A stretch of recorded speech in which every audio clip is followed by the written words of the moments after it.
me is pointing toward. I'm not worried, I'll follow a board. You pop my head open like a gun. Pop his head open like a door.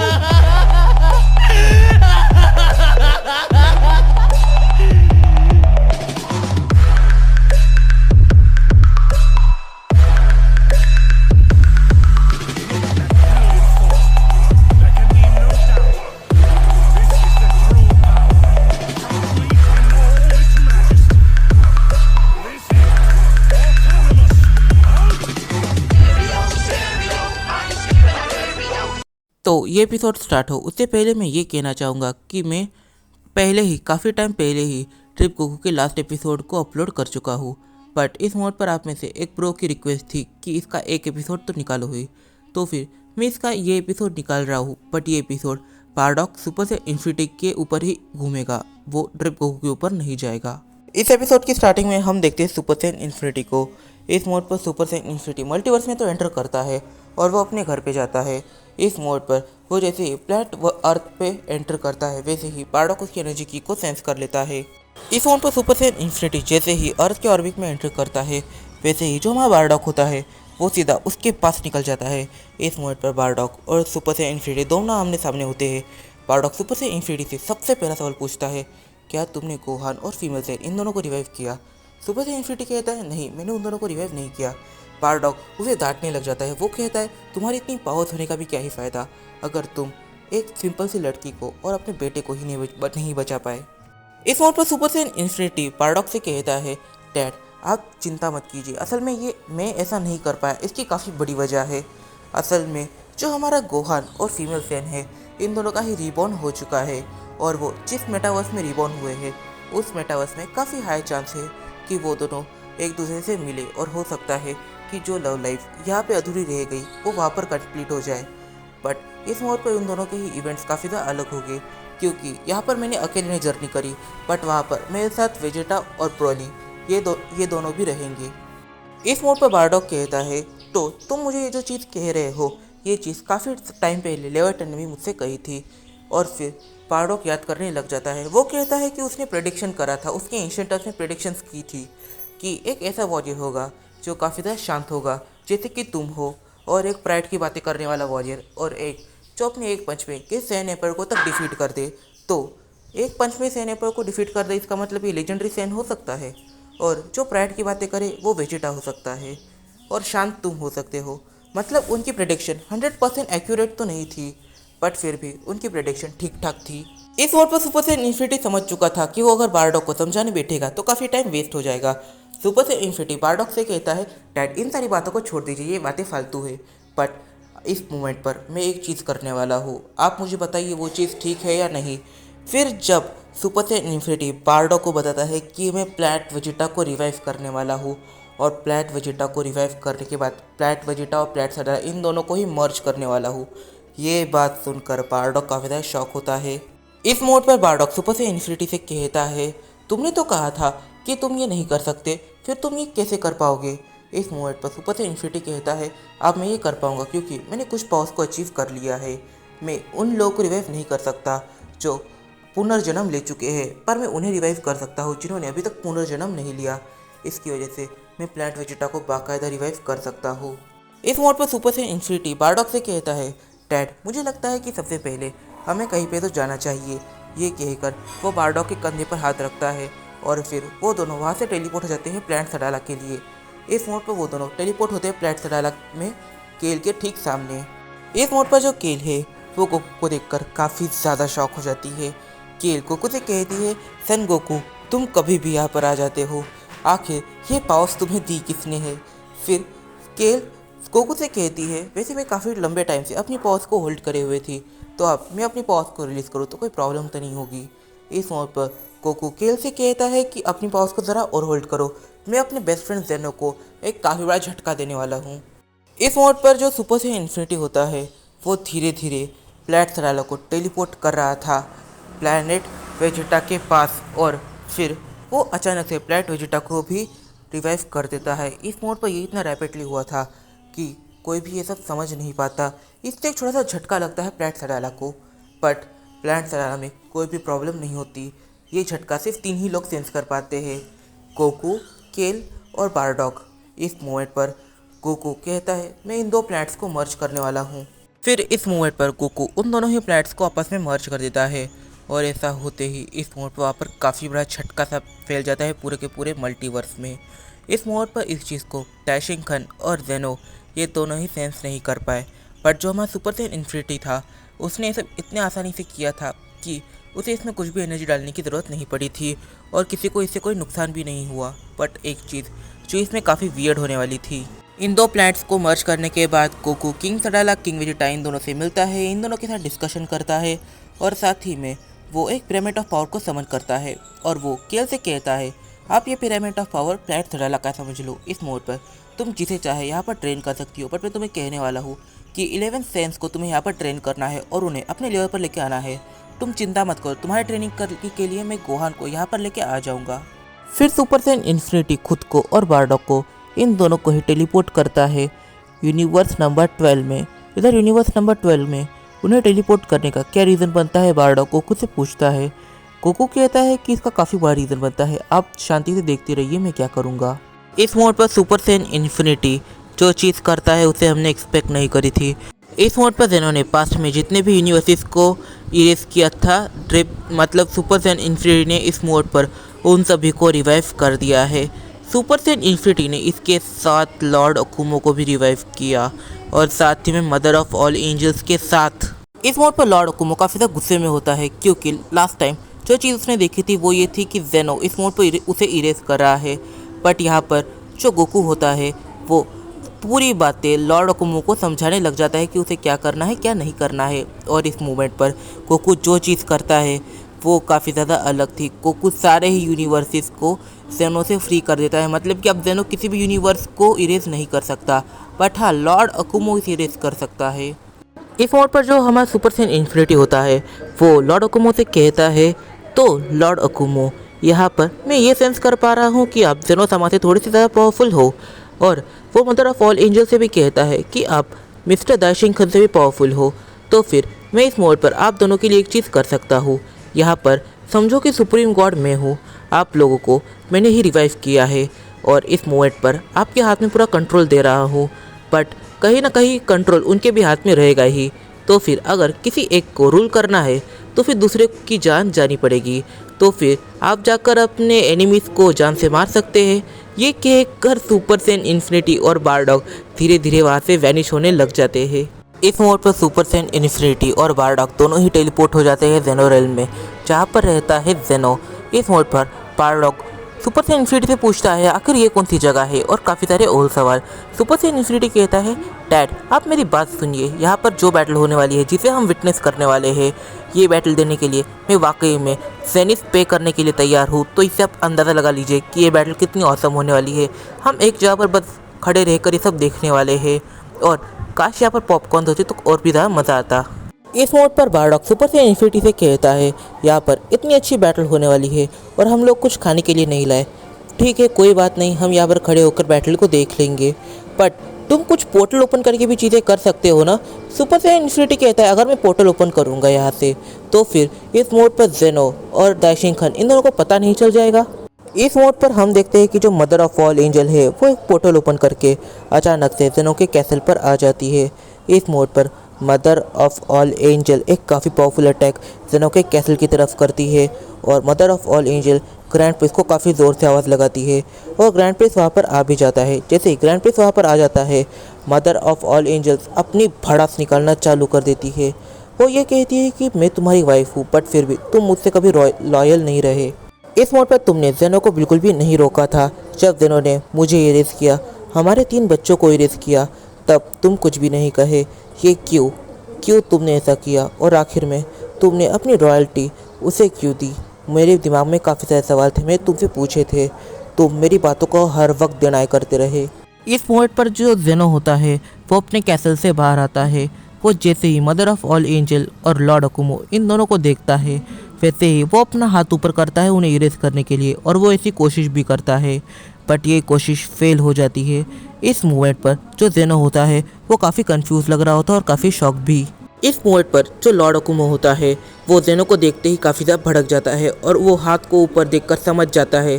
फिर Lord अकुमो कुछ भी नहीं कहता, but वो attack करने के लिए आगे बढ़ता है और वो काफ़ी सारे पंचेस इस मोड पर जेनो को मारने लग जाता है। इस मोड पर जेनो उन सारे पंचेस को अपने हाथ से ब्लॉक कर रहा था। वो कहता है तुम पहले जितने ही पावरफुल हो, तुम बिल्कुल भी नहीं बदले। इस मोड पर मदर ऑफ ऑल एंजल्स और फादर ऑफ ऑल एंजल्स ये दोनों डिस्कस कर ही रहे थे कि तभी वहाँ पर एक ऐसा एंजल आ जाता है जिसे पास्ट में इरेज कर दिया गया था, और तुम लोग इसका नाम मुझे कमेंट बॉक्स में बताना मत भूलना। ये एंजल इस मोड पर ग्रैंड प्रिंस से कहता है, डैड वाकई में आपने हमें इरेज करने से पहले बिल्कुल भी नहीं सोचा, हम आपके ही बच्चे थे, आपने उस जेनो को क्यों नहीं रोका। इस मोड पर ग्रैंड प्रिंस उसके बेटे का जवाब देता है। वो कहता है कि तुमने ऐसे पाप करे थे और ऐसी पावर्स को यूज़ किया था जो एंजल्स कभी यूज़ नहीं कर सकते थे, मतलब कि उन्हें अलाउड ही नहीं था ऐसी पावर्स को यूज़ करना, पर तुमने यूज़ किया, इसकी सज़ा तुम्हें मिली, इसमें गलत क्या है। और मैं इस मोड पर जस्टिफिकेशन के साथ था, मैं जो चीज़ें अच्छी थी उसके साथ था, मैं बुराई के साथ कभी नहीं जाऊँगा। ग्रैंड प्रिंस की ये बात सुनने के बाद मदर ऑफ ऑल एंजल ज़रा सा हंसती है। वो कहती है तुम बुराई के साथ नहीं जाओगे, तो फिर सही स्पीशीज के साथ तुमने जो किया उसके बारे में क्या, तुमने अपने ही बच्चों को इरेज कर दिया, ये कहकर कि वो डार्क मैजिक्स को यूज़ कर रहे थे, बट तुम्हारा बड़ा भाई लूसिफ जब वो डार्क मैजिक को यूज़ कर रहा था तब वो तुमसे ज़्यादा पावरफुल बन गया और उसे वहाँ का एंजल किंग बनाया गया। इस बात से तुम काफ़ी ज़्यादा जले थे, क्या तुम भूल गए थे? और तुम अपने बच्चों को डार्क मैजिक्स यूज़ करने नहीं देते हो, इसका काफ़ी बड़ा रीज़न है, तुम नहीं चाहते कि ये लोग तुमसे ज़्यादा पावरफुल बने। मदर ऑफ ऑल एंजल आगे कहती है तुमने हमारे बच्चों से वो हक छीन लिए जो उनके वाकई में हक थे, जैसे कि बैटल करना। हम एंजल्स एक डिवाइन स्पीशीज़ है, पर तुमने इन्हें बैटल करने से रोक दिया ताकि ये ट्रेनिंग ना कर सके। ट्रेनिंग ना कर सके मतलब अपनी लिमिट्स को ब्रेक ना कर सके, और ये जितने पावरफुल है उतने ही पावरफुल रह जाए, ये तुम्हें सरपास ना कर सके। तुम एक वर्स्ट फादर हो, एक वर्स्ट हस्बैंड हो, इवन तो तुम एंजल कहलाने लायक भी नहीं हो। इस मोड पर मदर ऑफ ऑल एंजल जो भी चीज़ें कह रही थी वो सारी चीज़ें ग्रैंड प्रिंस के दिल में लग रही थी। ग्रैंड प्रिंस भड़क रहा था। ग्रैंड प्रिंस कहता है बात भी कौन कर रहा है जिसे मैजिक्स को अच्छे से यूज़ करना आता भी नहीं, वो ये सब मुझे बता रही है। और रही बात हम एंजल्स की दुनिया में मेल ज़्यादा पावरफुल होते हैं फीमेल से, मदर ऑफ ऑल एंजल कहती है क्योंकि इस मूवमेंट पर मेल ट्रेनिंग करना पसंद करते हैं, बट तुमने अपने बच्चों को ट्रेनिंग ही नहीं करने दी। इस मोड पर हम देखते हैं कि इतनी पावरफुल और डेंजरस कीज़ को सेंस कर जो जालमा होता है वो जेनो रेल्म आ जाता है। वो जेनो रेल्म में आते ही सबसे पहले ये देखता है कि यहाँ पर मदर ऑफ ऑल एंजल और फादर ऑफ ऑल सेंस है और ये लोग बैटल कर रहे हैं उनके ही एनिमीज़ के साथ। इस मोड पर वो थर्ड पार्टी करने का ट्राई करता है, मतलब कि वो इस मोड पर लॉर्ड ओकुमो को डैमेज करने का ट्राई करता है, बट तभी मदर ऑफ ऑल एंजल के साइड का एक एंजल अचानक से ये चीज़ देख लेता है और वो इस मोमेंट पर जो जालमा है उसके ऊपर अटैक करता है। वो कहता है नेमेकियन तुम्हें ऐसा नहीं करना चाहिए, और फिर इन तीनों की ही बैटल आपस में ही स्टार्ट हो जाती है। पहले सीन जाता है लॉर्ड ओकुमो और जेनो की बैटल में। हम देखते हैं कि लॉर्ड ओकुमो को इस मोड पर दिक्कत तो हो रही थी, बट फिर भी वो जेनो से पावरफुल थे ज़रा से। इस मोमेंट पर जेनो लॉर्ड ओकुमो से पूछता है आखिर तुम वापस आए कैसे, क्योंकि सुपर ड्रैगन बॉल्स की मदद से तुम्हें रिवाइव करना नेक्स्ट टू इम्पॉसिबल है क्योंकि उसे यूज़ कर लिया गया है, तो फिर तुम वापस कैसे आए? मेरे दिमाग में ये सवाल काफ़ी देर से घूम रहा है। इस मोमेंट पर जो जेनो होता है वो लॉर्ड ओकुमो को पंच मारने की कोशिश करता है। इस मोड पर वो पंच उसके चेहरे पर लग जाता है। फिर लॉर्ड ओकुमो जेनो के चेहरे पर एक काफ़ी पावरफुल पंच मारता है। लॉर्ड ओकुमो कहता है कि मैं उसे नहीं जानता, बट वो एक सेंट था और वो इतना पावरफुल था जितना तुम कभी इमेजिन भी नहीं कर सकते थे। इन दोनों की बैटल स्टार्ट थी। इस मोमेंट पर जेनो एकदम से रुकता है और वो लॉर्ड ओकुमो के सर को पकड़ लेता है और उसे एक हेडबट मारता है, बट इससे डैमेज जेनो और लॉर्ड ओकुमो इन दोनों को ही होता है। फिर सीन जालमा और उस एंजल की बैटल की ओर जाता है। हम देखते हैं कि जालमा इस मोड पर काफ़ी दिक्कत का सामना कर रहा था। इस मोड पर जालमा इतनी एनर्जीज को अच्छे से प्रोसेस नहीं कर पा रहा था, उसका खुद के ही बॉडी के ऊपर कंट्रोल नहीं था और साथ ही में वो अपने एनिमी की मूवमेंट्स को भी ठीक से नहीं देख पा रहा था। इस मोड पर वो एंजल जालमा से कहता है मुझे भरोसा नहीं हो रहा है कि डैड ने इतने वीकेस्ट कैरेक्टर के साथ इस मल्टीवर्स को खड़ा कर दिया। मुझे लगा नहीं था कि तुम इतने वीक होगे। इन दोनों की बैटल चल ही रही थी और ये एंजल सीधा सीधा जालमा को डिसरिस्पेक्ट कर रहा था क्योंकि ये जानता है कि जालमा भी दूध का दूल्हा नहीं है, उसने भी पास में काफ़ी इविल काम करे हैं। फिर सीन शिफ्ट होता है। हम देखते हैं मदर ऑफ ऑल एंजल्स को और फादर ऑफ ऑल एंजल्स को। ये दोनों फाइट कम और आर्ग्यूमेंट ज़्यादा कर रहे थे, बट तभी mother of all angel casually ये कह देती है कि तुम दोनों ने मिलकर जेनो रेल्म को कुछ ज़्यादा ही पावरफुल नहीं बना लिया है, क्योंकि ये पहले जेनो की ही पावर्स को अच्छे से सह नहीं पाता था और यहाँ पर क्रैक्स आने स्टार्ट हो जाते थे। बट यहाँ पर हम सभी अपनी फुल पावर के साथ बैटल कर रहे हैं, बट फिर भी यहाँ पर एक क्रैक नहीं आया और ग्रैंड प्रिंस को ये स्ट्राइक होता है कि यहाँ पर कुछ ना कुछ गड़बड़ ज़रूर से है। इस मोड पर वो जो एंजल होता है जो जालमा के साथ बैटल कर रहा था, वो जालमा को डिफीट कर देता है और फटाफट से एक ऐसे सील को क्रिएट करता है जिस सील के अंदर वो अपनी 50% पावर्स को लगा देता है और उसके अंदर वो ट्रैप कर देता है जालमा को।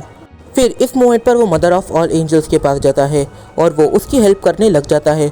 वो कहता है, मदर, मैंने एक सील को क्रिएट कर दिया है जहाँ पर हम फादर को शायद से ट्रैप कर पाएंगे अनंत काल के लिए। और फिर वो दोनों मिलकर ग्रैंड प्रिंस को भी ओवरपावर कर देते हैं।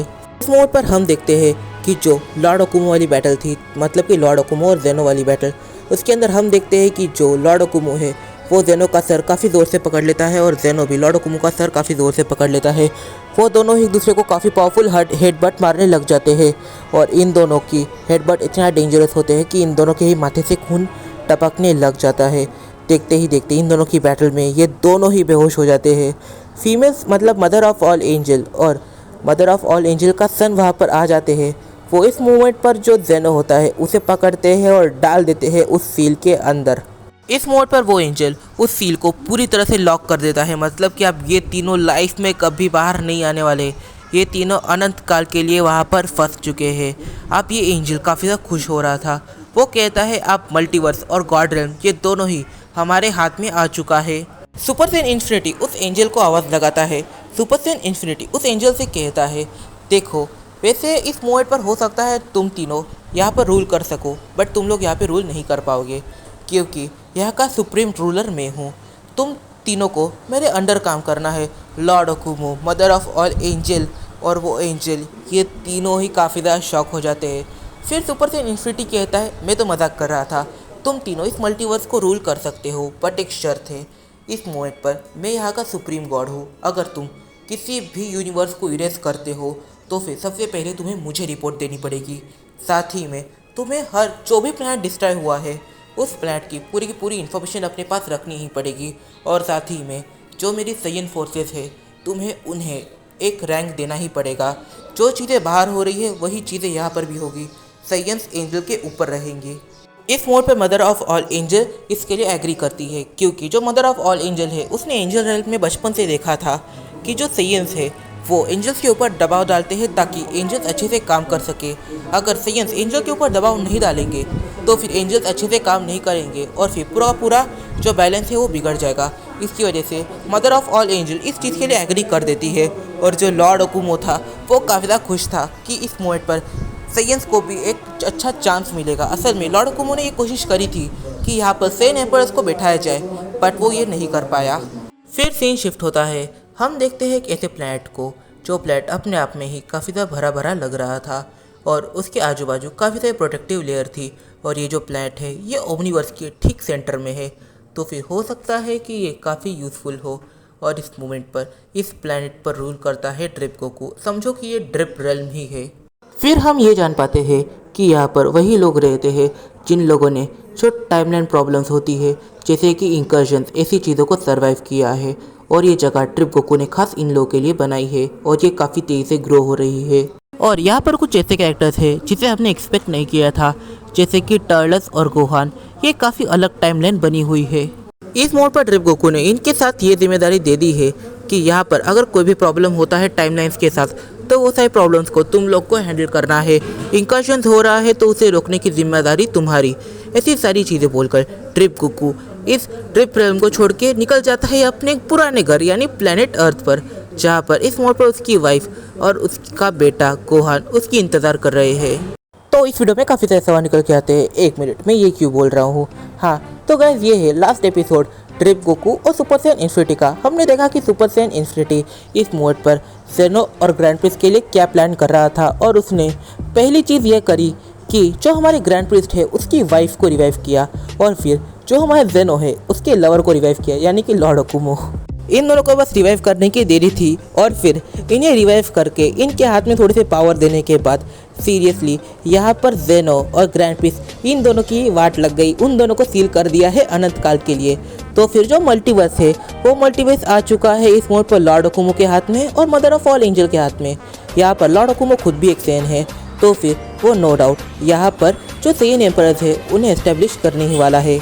तो सुपर सैयन इन्फिनिटी की स्टोरी यहीं पे खत्म होती है और हमने देखा कि ड्रिप गोकू इस मोमेंट पर प्लैनेट अर्थ पर निकल चुका है और उसने एक ऐसे वर्ल्ड को क्रिएट किया जहाँ पर सीरियसली काफ़ी ज़्यादा पावरफुल बीइंग्स रहते हैं जो अपने आप में सुपर सैयन इन्फिनिटी के बराबर है। और इनका काम क्या है, सारे टाइमलाइंस को देखना, जहाँ पर इंकर्जन हो रहा है उन सारी चीज़ों को हैंडल करना। तो फिर ये अपना काम परफेक्टली हैंडल करेंगे ही, मतलब कि ये भी चीज़ें फिट बन जाती है। तो फिर ये था इस सीरीज़ का लास्ट एपिसोड। तो आपको ये एपिसोड कैसा लगा मुझे कमेंट बॉक्स में बताना मत भूलना। वीडियो पसंद आए तो वीडियो कर देना को चैक कर देना सब्सक्राइब और इस वीडियो को अपने फ्रेंड के साथ शेयर जरूर से कर लेना। और मुझे इंस्टाग्राम पे फॉलो करना मत भूलना, लिंक डिस्क्रिप्शन में दिया हुआ है। और एक बात गाइस, आपने इस सीरीज़ को काफ़ी अच्छे से सपोर्ट किया और यहाँ पर मुझे काफ़ी अच्छे कमेंट देखने को मिले, लाइक ज़्यादा देखने को मिले। बट जो मेरी सेकेंड सीरीज़ है आपने उसे बिल्कुल भी सपोर्ट नहीं किया, इवन तो मुझे अभी हेट कमेंट्स देखने को मिल रहे हैं। वैसे मैं ये कहना चाहूँगा कि जब तक विलन्स पावरफुल नहीं होंगे तब तक गोकू कैसा पावरफुल बनेगा। अगर जिरेन इतना पावरफुल नहीं होता तो फिर क्या हम गोकू को मास्टर अल्ट्रा इंस्टेंट में देख पाते। मैं वैसे ही काफ़ी सारी अलग अलग और पावरफुल ट्रांसफॉर्मेशंस को यहाँ पर आपके सामने रखने वाला हूँ, तो फिर उसके लिए मुझे पावरफुल एनिमीज चाहिए ही होंगे। अगर आप लोग इतना मुझे कह रहे हो कि उस सीरीज़ को बंद करो तो मैं बंद कर दूंगा, बट जो अलग अलग चीज़ें हैं वो मैं आपको नहीं दिखा पाऊँगा। वैसे मैं काफ़ी सारी चीज़ें रिवील नहीं करने वाला हूँ, बट मैं एक चीज़ रिवील करने वाला हूँ और वो एक चीज़ है ultra Gogeta versus SSJ blue Broly. ये बैटल थोड़ी सी अलग होने वाली है, ये ट्रू बैटल की तरह नहीं होगी क्योंकि यहाँ पर ब्रोली अपने माइंड से खेल सकता है। उसके पास ऐसी ट्रांसफॉर्मेशन होने वाली है जो लास्ट टाइम पर गोजेटा देखेगा। तो गाइस इस वीडियो में मैं आपसे एक रिक्वेस्ट कर रहा हूँ, तो प्लीज़ इस वीडियो पर 500 लाइक्स कर दीजिएगा क्योंकि हमारे चैनल की रीच वाकई में काफ़ी ज़्यादा डाउन चल रही है। अगर आप मेरी मेहनत को वाकई में अप्रिशिएट करना चाहते हो तो आप बस इस वीडियो पर 500 लाइक्स कर दीजिए। देखिए आने वाली वीडियोस इससे भी ज़्यादा डेंजरस क्रिएट करूँगा मैं।